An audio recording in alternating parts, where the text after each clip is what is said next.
ಕೆಲವರು ಗೊತ್ತಿಲ್ಲದೆ ಕಪ್ಪಿಗೆ ಹೇಳ್ತಾರ ನೋಡಿ, ಈ ಜಾಗಕ್ಕೆಲ್ಲ ಬರ್ತಾರ ಕಣ್ರಪ್ಪ, ಬರಬೇಡಿ ಕಣ್ರಯ್ಯ, ನಿಮ್ಮ ಪ್ರಾಣ ಪಕ್ಷಿ ಆರೋಗುತ್ತೆ. ಸೊ ಅಲ್ಲಿ ರಸ್ತೆ ಇದೆ, ರಸ್ತೆ ನೋಡ್ಕೊಂಡು ಈ ಕಡೆ ಬರ್ತಾರೆ, ಏನೋ ಇದೆ ಅನ್ಕೊಂಡು. ಸೊ ಇಲ್ಲೇನು ಇಲ್ಲ, ಇಲ್ಲಿ ಬಂದ್ರೆ ನಿಮ್ ಪ್ರಾಣ ಹೋಗುತ್ತೆ ಅಷ್ಟೇ.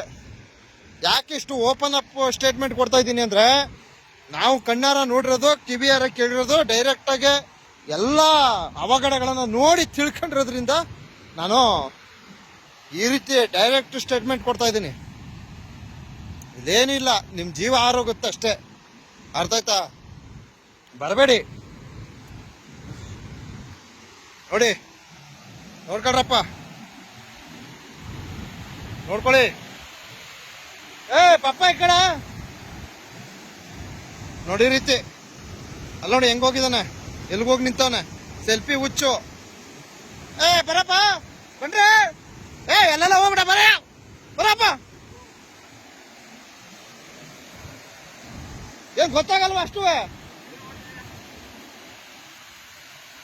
ಏನಪ್ಪ ಅಷ್ಟು ಅಲ್ಲಿ ಸೆಲ್ಫಿ ತೆಗಿಯಕ್ಕೆ ನಿಮ್ಗೆ ಅದೇ ಬೇಕಾ ಜಾಗ? ನೀವೊಂದ್ಸಲ ಹೇಳ್ರ, ಅರ್ಥ ಮಾಡ್ಕೋಬೇಕಂಡ್ರಿ. ಎಲ್ಲ ನಿಮ್ಮ ಪ್ರಾಣ ಪಕ್ಷಿಗಳು ಆರೋಗುತ್ತೆ. ಪ್ರವಾಸಿಗರು ಬಂದಾಗ ಇಲ್ಲಿಗೆ ಪ್ರವಾಸಿಗರ ಇದನ್ನೇ ಇರ್ಬೇಕು, ಅರ್ಥ ಆಯ್ತಾ? ಇಲ್ಲಿ ನಿಮ್ಮ ಜೀವ ಅತ್ಯಮೂಲ್ಯ. ನೋಡಿ, ಇಂಥ ಜಾಗದಲ್ಲಿ ಬಂದು ಪ್ರಾಣ ಕಳ್ಕೊಳ್ತಕ್ಕಂಥ ಕೆಲಸ ಮಾಡ್ಕೋಬೇಡಿ. ನೋಡ್ಕೊಳ್ಳಿ. ಒಂದ್ 4 ಲೈಕ್ ಕೊಡಿ, ಮತ್ತೆ ಒಂದ್ 8 ಕಮೆಂಟ್ ಹಾಕಿ, ಮತ್ತೆ ಒಂದ್ 16 ಶೇರ್ ಮಾಡಿ. ಮತ್ತೆ ನೋಡ್ರಿ ಎಂತ ವ್ಯೂ, ಏನ್ ಬ್ಯೂಟಿಫುಲ್ ಆಗಿದೆ. ನೋಡಿ, ಪ್ರವಾಸಿಗರು ಗೊತ್ತಿಲ್ಲದಂತೆ ಸೆಲ್ಫಿ ಹುಚ್ಚು ಅಲ್ಲಿಗೆಲ್ಲ ಹೋಗೋದು, ಆ ರೀತಿ ಎಲ್ಲ ಮಾಡ್ತಾರೆ. ಮಾಡಬೇಡಿ. 1000 ಸಲ ಹೇಳ್ತಿದ್ದೀನಿ, ನೀರಿನ ಒಳಭಾಗಕ್ಕೆ ಭೇಟಿ ನೀಡಬೇಡಿ. ನೀಡಿದಲ್ಲಿ ಪ್ರಾಣ ಹಾನಿ ಆಗುತ್ತೆ. ಇಷ್ಟೇ ನಾನು ಹೇಳೋದು. ವಾ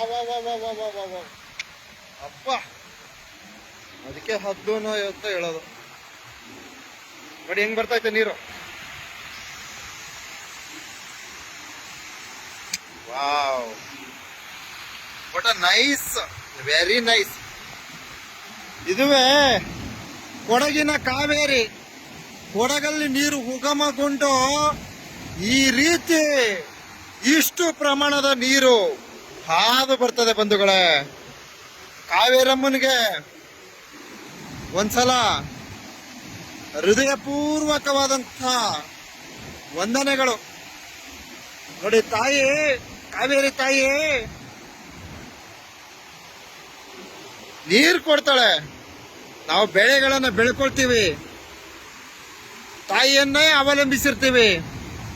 ತಾಯಿಯ ಜೊತೆ ಹೆಚ್ಚು ಒಡನಾಟ ಇಟ್ಕೊಂಡ್ರೆ ಪ್ರಾಣ ಕಳ್ಕೊಬೇಕಾಗತ್ತೆ, ಅರ್ಥ ಆಯ್ತಾ? ತಾಯಿಯವರ ಸನ್ನಿಧಿಗೆ ಬರಬೇಕು, ನೋಡ್ಬೇಕು, ಹೋಗ್ಬೇಕು. ತಾಯಿಯವರನ್ನೇ ಹೆಚ್ಚು ಅವಲಂಬಿತವಾಗಬಾರ್ದು, ಅರ್ಥ ಆಯ್ತಾ? ಇದುವೇ ನಮ್ಮ ಕಾವೇರಮ್ಮ, ಇದುವೇ ಗಗನಚುಕ್ಕಿ ಜಲಪಾತ. ಮುಂದೆ ಜಲಪಾತ ಇದೆ. ಸೊ ನಾನಿಲ್ಲಿ ದೃಶ್ಯ ಚೆನ್ನಾಗಿದೆ ಅಂತ ಈ ವ್ಯೂನ ತೋರ್ಪಡಿಸ್ತಾ ಇದ್ದೀನಿ. ಸೊ ನಾನಿಲ್ಲಿ ಕರ್ತವ್ಯವನ್ನ ಮಾಡ್ಬೇಕಾದ್ರೆ ನೋಡ, ಬಂಡೆ ಇದೆಲ್ಲ, ಅಲ್ಲೆಲ್ಲ ಹೋಗಿದ್ದೀನಿ ನಾನು. ಯಾಕೆ ಹೋಗಿದ್ದೀನಿ ಗೊತ್ತಾ? ನಾನೇನು ನೋಡಕ್ ಹೋಗಿಲ್ಲ, ಪ್ರವಾಸಿಗರನ್ನ ಕಳ್ಸಕ್ ಹೋಗಿದ್ದು. ಪ್ರವಾಸಿಗರು ಗೊತ್ತಿಲ್ಲದಂತೆ ಅಲ್ಲೆಲ್ಲ ಹೋಗ್ತಾ ಇದ್ರು, ನಾನು ಅವ್ರನ್ನೆಲ್ಲ ಕಳ್ಸಕ್ಕೆ ಅಂತ ಹೋಗ್ತಾ ಇದ್ದೆ. ಸೊ ಹಾಗೆ ಆ ಮರದಲ್ಲೆಲ್ಲ ಕುಡ್ಕೊಂಡು ಬಿದ್ಕೊಳ್ಳೋರು ಒಂದಷ್ಟು ಜನ ಪ್ರವಾಸಿಗರು. ಅಲ್ಲೆಲ್ಲ ಮೇಲ್ಗಡೆ ಎಲ್ಲ ಹುಡುಗಿರ್ ಕರ್ಕೊಂಡೋಗೋರು ಅಲ್ಲಿಗೆಲ್ಲ. ಸೊ ನಾನಿಲ್ಲಿ ಡ್ಯೂಟಿಲಿದ್ದಾಗ ಅವ್ರನ್ನೆಲ್ಲ ನೋಡ್ಕೊಂತಿದ್ದೆ, ಒಬ್ಬರನ್ನ ಕಳಿಸ್ತಿರ್ಲಿಲ್ಲ. ನಾನೊಂಥರ ಇಲ್ಲಿ ಇದ್ರೆ ಒಂಥರ ಹುಚ್ಚ ನಾನು. ಯಾವ ತರ ಅಂದ್ರೆ ಪ್ರವಾಸಿಗರನ್ನ ಬಿಡ್ತಿರ್ಲಿಲ್ಲ ಒಳಗಡೆ. ಆಮೇಲೆ ನನ್ನ ಬೈಕ್ಗಳವರು ಒಂದಷ್ಟು ಜನ ನನ್ನ ಮೇಲೆ ಹಲ್ಲೆ ಮಾಡಕ್ಕೂ ಬಂದಿದ್ದಾರೆ, ಒಂದಷ್ಟು ಜನ ಹಲ್ಲೆ ಮಾಡಿದ್ದಾರೆ ನನಗೆ. ಯಾಕಂದ್ರೆ ನಾವು ಮಾಡೋ ಒಳ್ಳೆ ಕೆಲಸ ಅವ್ರಿಗೆ ಸಹಿಸ್ಕೊಳಕ್ ಆಗ್ತಿರಲಿಲ್ಲ. ಪ್ರಾಣ ಕಳ್ಕೊತೀರ ಕಣ್ರೋ, ಹೋಗ್ಬೇಡಿ ಅಂತಂದ್ರೆ ಒಂದಷ್ಟು ಜನ ನನ್ನ ಮೇಲೆ ಹಲ್ಲೆಗೂ ಮುಂದಾಗಿದ್ದಾರೆ. ಸೊ ನಾನು ಹೇಳ್ಬೇಕಂದ್ರೆ ನನ್ನ ಮಾನವೀಯತೆ ದೃಷ್ಟಿಯಿಂದ ಒಂದ್ 4 ಜನ ಪ್ರಾಣ ಉಳಿಲಿ ಅಂದ್ಬಿಟ್ಟು ಕರ್ತವ್ಯ ಮಾಡಿದೆ. ಸೊ ನನಗೆ ದಿನ ಏನ್ ಮಾಡಿದ್ರು, ನನ್ನ ಮೇಲೆ ಆರೋಪಗಳು ಜಾಸ್ತಿ ಮಾಡಿದ್ರು. ಆರೋಪ ಅಂದ್ರೆ ಯಾವ ತರ, ನೀರ್ಗೆ ಹೋಗೋದನ್ನ ತಡಿತಾನೆ ಅನ್ನೋದನ್ನ ಅದ ಬೇರೆ ತರ ಕಲ್ಪನೆ ಮಾಡಿ ಹೇಳೋದು. ಸೊ ನಾನು ನೀರಿಗೆ ಬಿಡ್ತಿರ್ಲಿಲ್ಲಪ್ಪ, ನಾನು ನೀರಿಗೆ ಬಿಡ್ತಿರ್ಲಿಲ್ಲ, ಯಾರನ್ನೂ ಬಿಡ್ತಿರ್ಲಿಲ್ಲ. ಸೊ ಇನ್ನು ಕೆಲವರು ಹೋದ್ರೆ ಹೋಲಿ ಅಂದ್ಬಿಟ್ಟು ಸುಮ್ ಕೂತಿರೋರು. ನಾವ್ ಹಂಗಲ್ಲ, ನೀರಿಗೆ ಬಿಡ್ತಿರ್ಲಿಲ್ಲ. ಸೊ ನೋಡಿ, ಒಳ್ಳೆಯವ್ರಿಗೆ ಕಾಲ ಇಲ್ಲ ಅನ್ನೋದು ಅದಕ್ಕೆ. ಒಳ್ಳೇದ್ ಮಾಡಕ್ ಹೋದ್ರೆ ನಮ್ಗಿಲ್ಲಿ ಕಾಲ ಸಿಕ್ಲಿಲ್ಲ, ಏನು ಮಾಡಕ್ಕಾಗಲ್ಲ.